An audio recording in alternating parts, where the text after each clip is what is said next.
আজকে এটা প্রমাণিত হয়েছে যে আইনি প্রক্রিয়ায় ইশরাক সাহেবকে মেয়র হিসাবে শপথ নিতে এই সংশ্লিষ্ট মন্ত্রণালয়ের আর কোনো বাধা থাকলো না।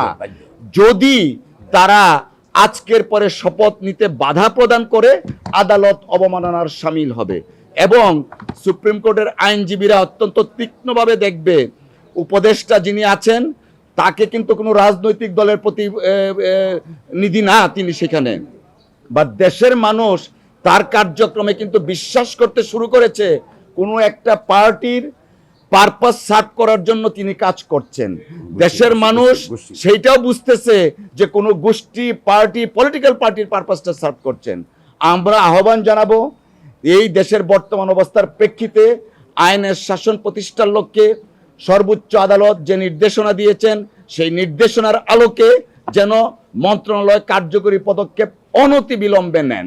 আগামী 26 তারিখের মধ্যে শপথ নিতে হবে।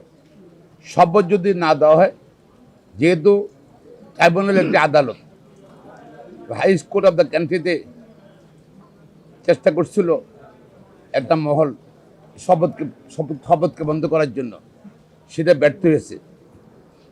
আর যদি শপথ না দেওয়া হয় সেটা আদালত অবমাননা হবে। যারা সংশ্লিষ্ট যাদের নলেজ আছে মন্ত্রণালয় সম্পর্কিত সবাই আদালত অবমাননা হবে। এবং আমরা কিন্তু আইনজীবীরা এর মধ্যে আলোচনা করে নিয়েছি, নেক্সট স্টেপ কিন্তু কন্টেম্পট অফ কোর্ট হবে।